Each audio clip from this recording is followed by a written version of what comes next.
निश्चितच राष्ट्रवादी काँग्रेस पक्षाकडून प्रतोद म्हणून मी त्यावेळेस नोटीस इश्यू केली होती. त्यामध्ये विधान परिषदेचे सन्माननीय सदस्य एकनाथराव खळसे साहेब, सन्माननीय शशिकांत शिंदे साहेब, सन्माननीय अरुणांना लाड यांना ती नोटीस इश्यू झालेली आहे. त्यावर आमच्या वकिलांचा आज युक्तिवाद होता आणि आता मला कळलं की 6 आठवड्यानंतर पुढील सुनावणी होणार आहे.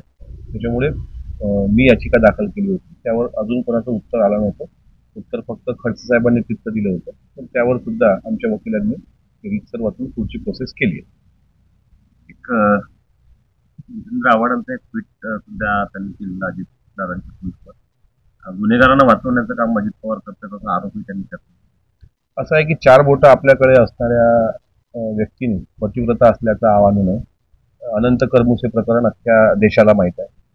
आपल्याकडे सत्तेची म्हणजे गृहनिर्माण खातं असताना सत्तेची मस्ती करून एका व्यक्तीला घरातून उचलून आणून आता अपहरणाचा सुद्धा गुन्हा त्यांच्यावर 364 ए नुसार गुन्हा दाखल होतोय असं मला माहिती मिळते चार्जशीटमध्ये.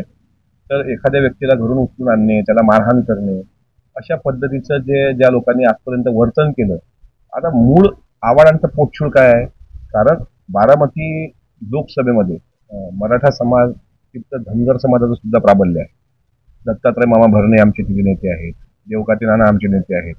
आता देवकाते नानांच्या एका कार्यकर्त्यांच्या संदर्भात गुप्तगू ज्याला म्हणता येईल, कार्यकर्त्यांनी संवाद, त्यामधलं पूर्ण व्हिडिओ न पाहता दादांचा अर्ध्यातच उपटसुंबासारखं काहीतरी स्टेटमेंट देणं आणि जाणीवपूर्वक धनगर समाजाचं तिथे सर्वात जास्त समर्थन अजितदादांना असताना जाणीवपूर्वक पुरोगामी म्हणून स्वतःला त्यामध्ये समाजाचं ध्रुवीकरण करण्याचं कपट कारस्थान जे काल देवकाते नानांनी हाणून पाडलं.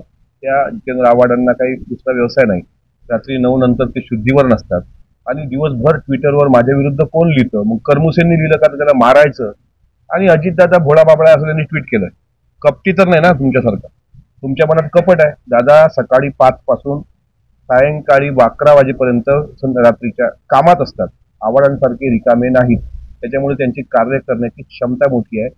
5 वाजता उठलेला एक तरी फोटो गायीची धार काढताना किंवा म्हशीची धार काढताना शेतकरी नसलेल्या जितेंद्र आव्हाडांनी ट्विट करावा, एक तरी, पण सकाळी 5 वाजता, आणि खरा चेक घेऊन जावा आपल्याकडून 1 लाख रुपयाचा.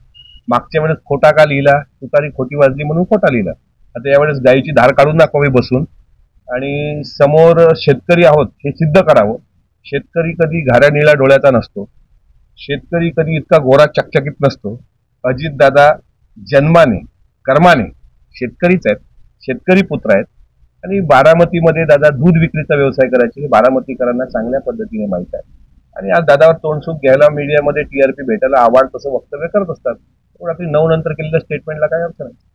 जागा वाटपाची चर्चा करतो त्या दिवशी 11 पर्यंत जागा मिळत, 11 आकडा तुम्ही सांगितलं, तो आकडा सध्या कुठपर्यंत आलेला आहे? तुमचे उमेदवार कधी जाईल? उद्या दुपारी 3 वाजता निवडणूक आयोगाची पत्रकार परिषद आहे आणि त्यानंतर आचारसंहिता लागण्याची शक्यता आहे. आणि 30-11-7 असा काहीतरी फॉर्म्युला मी आपल्याच चॅनलवर परवाच्या दिवशी ऐकला होता.